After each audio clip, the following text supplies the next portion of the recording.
Good evening, ladies and gentlemen, and welcome to another exciting edition of Seekers of the Supernatural. I'm your moderator, Tony SPERA, along with hosts Ed and Lorraine Warren. Tonight we have special guests, the distinguished couple, Dr. Joe Klemick and Jennifer Banever. And Jennifer lives in Farmington, Connecticut. Her story tonight, and along with Joe, will document and talk and investigate and go through what it's like to live in a haunted house. She has endured living in a haunted house for over 10 years. Along with Dr. Klemick, they will explain some of the documentation that they've gathered through photographs, through recordings that they've had, through video. And also, the experts, Ed and Lorraine Warren, will talk about why the phenomena happens, what you can do about it, and tip you off in case you live in a haunted house. So what I'd like to do tonight is start off with Ed and Lorraine, ask them about the house in Farmington, then we'll go on to our guests, Jennifer and Joe. And we also have another guest who's distinguished also. We'd like to show her to you, if we could. Her name is Gizmo. Her name is Gizmo Warren. She is Ed and Lorraine Warren's dog, and she will be on another program documenting about animals who survive death after their physical body. So we'd like to start off with Lorraine and Ed, if we could, about the house in Farmington. Well, Jennifer and Dr. Klemick became involved with us in our work about a year and a half ago. We did not know at the time any more than the fact that they were very interested in our subject matter. We have found that a great deal of people in the medical field, Tony, as you know, are interested in our work, and I think a lot of it comes from the fact that they deal with life or death situations every day. We didn't know that it was a very personal thing, though, where Jennifer was concerned. We didn't know that she lived in a haunted home, a very old home in Farmington with her beautiful family.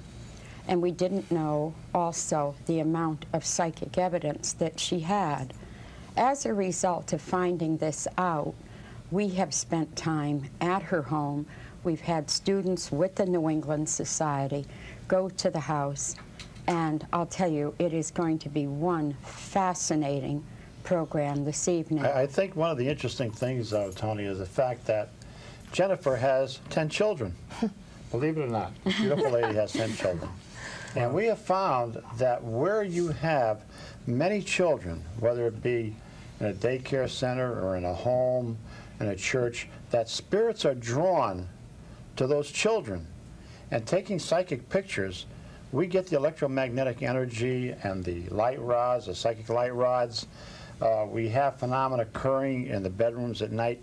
They are a draw, but Jennifer and Joe will tell you more about the house. That is very interesting. Okay, I'd like to start with Jennifer, if I could. Jennifer, you are a student of the New England Society for Psychic Research, as well as Dr. Klemick is. And also editor and co-editor. And I'm just getting to that. To the Journal of the New England Society for Psychic Research, which is published bi-monthly, and you're on the internet, I understand, too.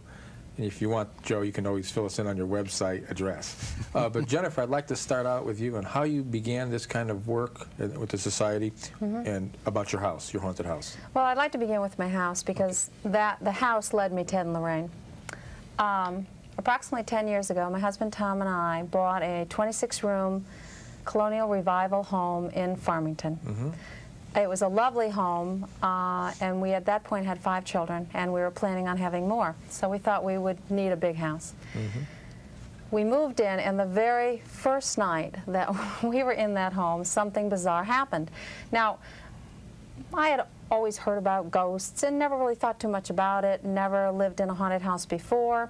So the first several things that happened to us, we discounted. The very first night we were in that house, our daughter, my 5th child, was then 7 years old.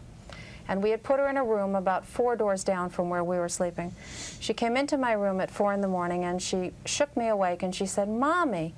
And I said, "Abby, what are you doing awake?" And she said, "Why did you slap me?" And I said, "Honey, I haven't left the bed and I would never hit you." She said, Mommy, I was asleep in my bed, and this lady with a long white nightgown slapped me on the face, and I opened my eyes and I looked at her, and then she disappeared, and I thought it was you.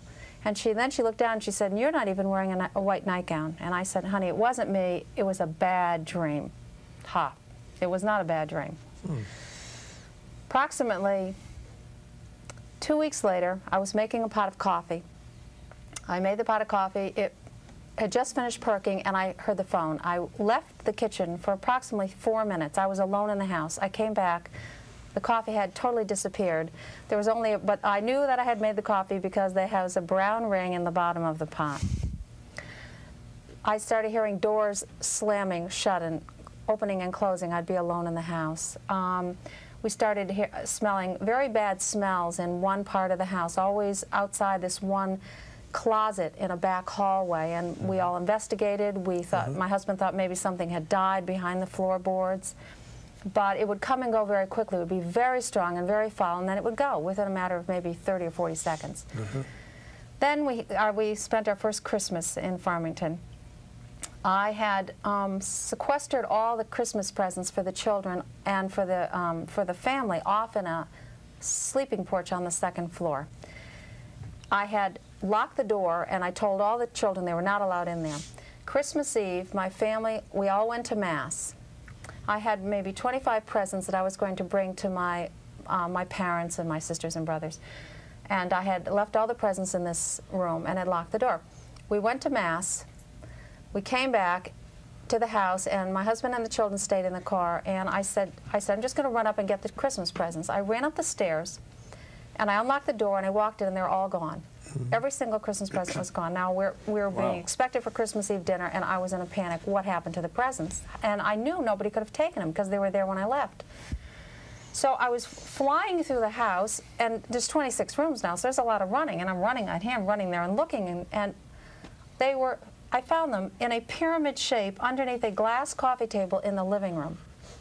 Wow. And I just looked at them, and I thought, I didn't even have time to comprehend it. I just kind of scooped them all up, and I ran out the house. But I never forgot that. And of course, I asked the children, and of course, they hadn't touched them. That's amazing. Ed, well, what she's talking about here, of course, are apports. Something that dematerializes at one point and materializes at another. Everything that Jennifer has said here would be the beginning stages of what we call infestation. The doors opening and closing, the ghost lights, the sounds all through the house. The children are a natural draw. But the thing that really interests me is the fact that one of the children on the first night was slapped. That tells us that this spirit does not like children. Now the other. Did anything else happen like that, Jennifer? But the thing is also what I'm kind of connecting the gifts with, Jennifer, is the fact of the disappearance of animals in your home. Yes, I know. Yes. Can you tell us a little bit about that? Well, I had 2 cats, beloved cats, Cupcake and Pounce, and we'd had them for about 5 years. They were beloved pets. The week we moved into Farmington, both cats ran away. Now, they had never run away before, and my husband was trying to console me, and he said, Jennifer, they probably were trying to go back to our old home. Right. One of the cats came back after 3 days. He would never live in our home again. He actually went to our next-door neighbor, and they took him in. And he would come to the house, and he would come to the back door, but he's never come back in the house again. The second cat left for 6 or 7 months and appeared one day and stayed for 2 days and then left again. Wow. So both cats left. Then we had some difficulty. Well, the next thing that happened with animals is we had I went down to fix breakfast for the children one morning about 4 or 5 years ago. This is still before now I've involved myself with Ed and Lorraine. I'm becoming worried about the house, but I'm trying not to tell too many people and just trying to deal with it the best I can. I went down and I was making cereal for the children, and I went into the pantry, and on its back was this, it was bigger than it was like I don't know, it wasn't a hamster, but it was a chipmunk. On its back with its head gone, just its head gone, and its body was intact. And I thought, now, first of all, how did it get there? It was lying in full view of me, and where was the head? It looked like it had been cleanly cut off. And I thought that was strange. If an animal had at that point we did have another cat, but he never did bring things in. But even if he had, he wouldn't have just eaten Wouldn't the have been head. such a clean cut. I either, can't yeah. imagine. No, It was very clean. Now, your husband is a surgeon. My husband is a surgeon. Practicing that day. I don't think so. He was trying to get ahead, I guess. Yeah. But, now, Dr. Klemick, do you have anything to add about this story? My first encounter really was about 2 years ago when I had back surgery, and I became their 10th child.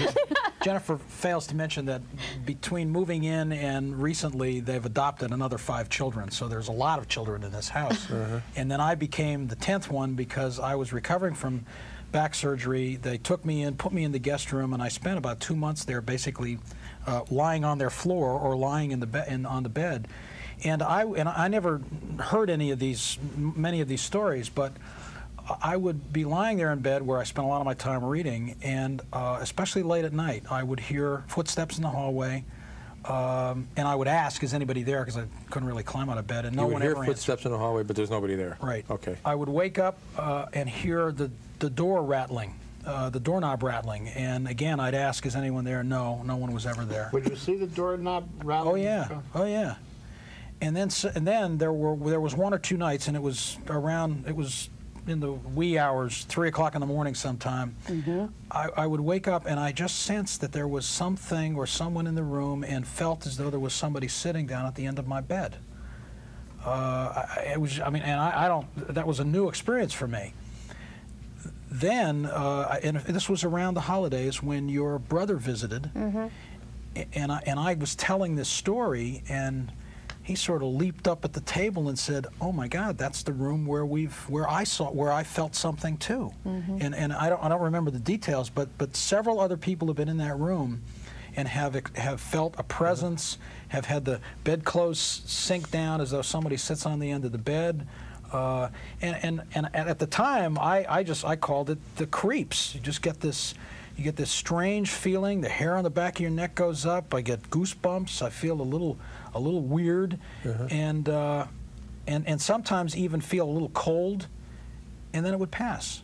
And it was always between midnight and 3 o'clock in the morning. Did you ever see anything like a ghost, Joe? I never. No, not. Any electromagnetic energy? No, I know you brought a lot of pictures with you tonight showing electromagnetic energy and ghost globules. Maybe we should take a look at that. Fantastic film. But this was before we met you and Lorraine. We didn't know what to look for. No.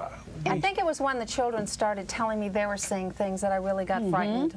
We have a daughter, Emily, who's just an adorable little child. She's very bright, very articulate. She told me one night a little girl walked in her room and talked to her, and then she followed her out and she saw her float down the stairs. She said, "Mommy, can you do that? Can you go down the stairs without having your feet touch?" And I thought, oh my word, I think maybe we need some help here. So we had heard about Ed and Lorraine, and I said to Joe, what do you say? We'll go and listen to them. And, you know, we went and we listened, and we were very impressed. You were very honest and very believable. And I said to Joe, I really need to start going to class. I need to know if indeed I do live in a haunted house and what we need to do about it. Jennifer, what do you know about the background in your home? Of the house itself. Well, the house is 100 years old. Actually, it's 2 homes. The back part of the house is a barn. And it was added as an extension around 1902. But the original house was built in 1888 by a man named Noah Wallace, and he was a very prominent businessman in Farmington. The grammar school is named after him. I don't know that he ever lived in the house himself, but he did build this lovely, fine home, and there really have only been about 6 or 7 families in it. We've tried to trace some of the history, but we haven't been able to find the kinds of things I'd like to know, like were there any tragedies associated with the families? No, we haven't been able to find any of that yet. I'm hoping that maybe someone will come forward. And you don't really feel, I know there's been things that have happened, like the child being hit. That does bother us. And also about the animals. But there's not a real ominous feeling in your home. But, no. But then there's so much love that would conquer anything bad that was in there because of all the children and the family, and it's such a beautiful way of family life Well, thank you. Oh, it is. It's definitely a very active house. Oh, Yes, yeah. very Psychically. active. Oh, it is an active home, all right. It is It's an not just the active children. home. That's for I sure. wonder if we should take a look at some of these photos that were brought by Dr. Klemick and Jennifer. Let's want to start out with the outside pictures of the house, I guess. Let's go just ahead. take a look at. We're going to have Chris on camera one to Now, what you're going to see focus in here on this if she could. Will be what we refer to as Have to ghost zoom in. globules, which are floating around the outside of the house. These are actual spirits. Right where my See finger one right is. there down by That was one of the Tony's first pictures finger. we got of the Yes, house, that's right right. after we had started And class. what is the picture That's here? Christmas morning, and you can see to the right there is There's a light Light rod rod. coming, which Right. was not apparent, obviously, or the two people sitting there would not be sitting there. And not long And after then- that, by the way, there That's was an on an episode angle, where Tony. the toys started playing spontaneously in the middle of the night. So the ice cream truck would go on all the that Christmas signs of day. infestation. They were all Oh, very my God. Okay, now we have some inside snapshots. Now, that's in You the guys want to dining. explain this one?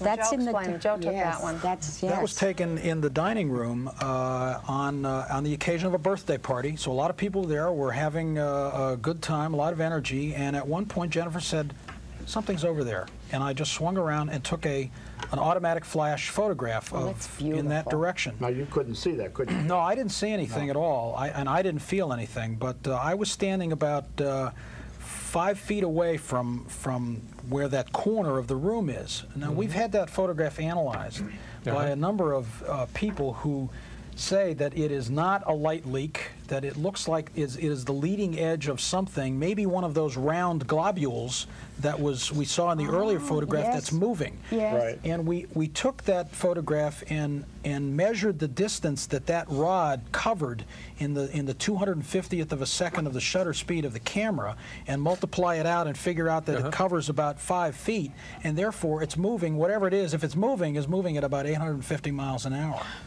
which is probably why we can't About see how these fast I things. moved to the refrigerator.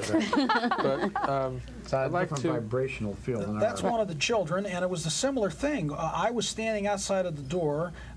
We walked in. Jennifer said, Emily spotted that. That's right. She calls them the white guys and the black guys, and she said, "Oh, there's one. There's a white guy right there." And she pointed. You can see she's just moving her hand back to her mouth from pointing, and Joe happened to have his camera up and just snapped a picture, and we were able to. That is a fantastic Boy, shot. that's a beautiful Well, especially since it was picture. validated. She actually saw that and pointed to it. I think, This I know you is got the- another picture, but I know you want to show a video, too, of... Yes. Yeah, Joe, let's do that next. you want to explain what that video's about?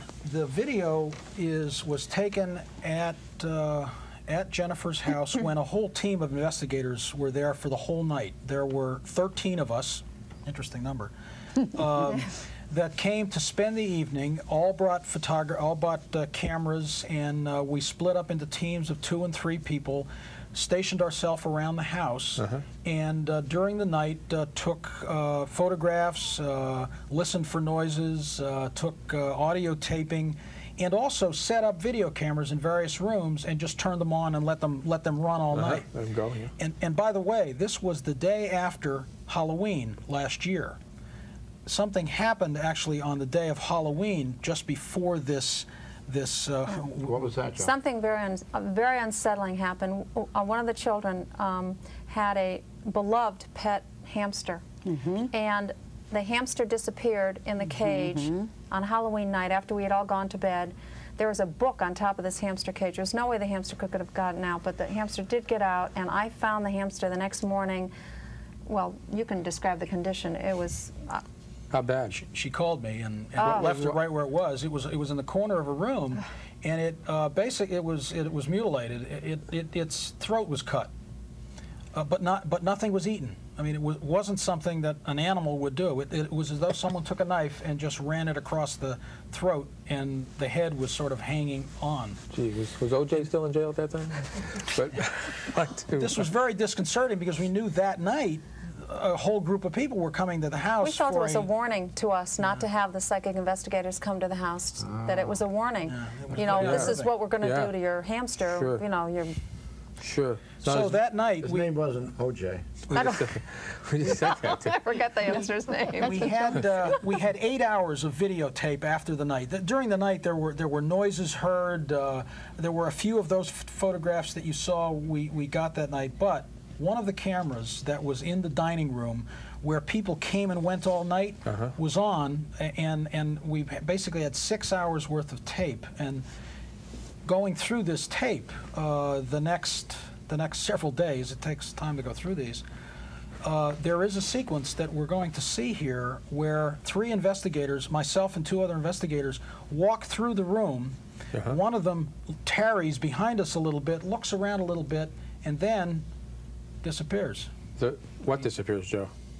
The person does. The person disappears. Then, does it reappear? The person reappears? No, right after he disappears, briefly there's a shining globe of light right near where he was that glows brightly, just like those globules on the earlier films, the photos, and then recedes away. Oh boy. I'd love to see that tape. Maybe we can see it, and we'll talk a little bit about what's happening. We'll have Rob cue it up and get ready to show it. And Joe, maybe you could voice over on what's going on when it starts. We're in the dining room, and it's dark, and the only light in the room are candles, so we're not going to see. It's not going to be very clear. Okay, those 2 things. You can see the table and the chairs and the candles sitting there, and there's a window to the outside right about 2 o'clock. And soon that's me walking towards the camera. I look at the camera, put my hand in front of it, which I usually do when I'm walking by. That's the other investigator. Now I look at the fellow to the far side. He's looking up at the ceiling. He looks it up, and he's gone. See disappeared. He just disappeared right from the frame. Now you're slowing it down? This is the same thing, slow motion, and you keep your eye on it. That's me coming toward the camera again, and there's an investigator right behind me named Mike, and that's David, and he's walking across, and you'll note the candle flames. Keep your eye on those. On the candle flame. Because you'll see that they do flicker. Well, they flicker on fast speed, and you can almost tell from one frame to the next when the lights are flickering. So there's David. He's now he's looking down at the floor. Here comes Mike walking toward the camera. Meanwhile, I've now left the room. I'm now in the hallway heading for the kitchen. Mike is coming toward the camera, and he's going to join me in the hallway, and we're walking out into the kitchen to greet the rest of the It appears that David's looking up at something. Now, David's looking up. As Mike goes by, he will cross the camera and then enter the hallway. David's putting his hand on his head now. He's still looking up at the ceiling. And again, on faster speed, the candle flames are flickering. He's looking up. Yes. He brings his head down, and then he stares directly at the camera. And then is this where he disappears? This is half speed, and then he basically goes away. And then shortly after that, if you watch just a little bit to the right, you see a little light. See the glow? There's a little light that comes out and it goes away. That is wild. The next sequence was 1 frame a second. This is even slower motion, and what we try to do here is actually catch the moment when he disappears in a single frame, so that you can look at the candles, so that you can see whether or not, I mean, the other explanation here is somebody turned the camera off, but obviously we had just walked by and we're out of the room. But also, didn't you say that the flicker of the flame seems to be in they're in sync. They're in sync. Okay, now David, again, he's looking up. He's now alone in the room. Right, There's no one else in that part of the house. And he disappears right about there. Let's see. Now we're slowing it down so we can get on a single frame. He looks like he's kind of, well... He's looking now towards the camera, and then... He dematerializes, I guess, right? Right here. You'll see there. Boy, that was something. That's 1 frame, and then a few frames later, about 6 or 7 frames later, you can see just a little bit to the right of where he was, the beginning of a globe that shines brightly for a moment and then goes away. Now beyond those are French doors that basically open into a dark hallway, and there's that light. Oh, there it is. There's no flashlight out there, no candles, nothing. The rest of the house is very dark. We're in the kitchen and everyone else is upstairs. And in asking David if he doesn't remember anything, the next time David was actually seen, or we knew where this is now back to normal speed, just one more time. Normal speed, and he just dematerializes. Walking out. Now there's... Was that you, Joe, with the hand in front of the camera? Okay. There he, and he's gone, and that's it. That's an amazing piece of film. That is amazing. Well, all the films that I've seen over 50 years, I've never seen that. No. Many things have happened in that room. Yes, this room, at 11 o'clock in the morning, about 6 months ago, I was with another woman, so I felt very good. I was validated. We saw a little girl with her back to us, standing in the doorway, and she looked once over her shoulder at me. At first I thought it was my 4-year-old child, because from the back she looked very similar. Looked over her shoulder at me, and then I knew right away it wasn't. My daughter, Rebecca, turned around and walked into my husband's office, which is a blind office. We immediately followed. We were 1 room away. We were right at those French doors. We immediately followed into the dining room, went into the room. By then I knew in my heart it wasn't. It was a ghost. It was not a child. Wow. And we looked around, and we're running a little bit short on time, so I'd like to show this picture right here. That is. And Joe, really quick, what is this? This is taken on Christmas Day. That's one of Jennifer's daughters. There's actually another one sitting on the floor, and that thing goes up, turns around, slows down, just like blood does in a capillary, and then speeds up again. But the average speed of whatever that thing is about 2,000 miles an hour. 2,000 by your calculations. That's a good example of what you were talking about, Joe. That is where amazing. the ghost globule turns into the psychic light rod. Exactly. You see all the Exactly. different layers as you look at that. Look at the amount of layers. Okay, Joe, you want to tell us your website on the internet? www.hearcom.ghost. www. With a slash. With a at the end. slash. Here Come Ghost. And that'll be the New England Society for Psychic Society, Research. and it's sitting there waiting webpage. for you to visit anytime. Okay, and if people have questions or comments on the show, or want to come on the show, or want to write you, Right, to, and thank you so much for your beautiful letters to Ed and Lorraine Warren, Post Office Box 41, Monroe, Connecticut, 06468. If they've had a ghostly experience, we'd be happy love to talk to them. to have them here on our program. Excellent. For Dr. Klemick, for Jennifer Banever, Ed Warren, you look a lot like Ed McMahon, Lorraine Warren, I'm Tony SPERA. Thank you. Good night.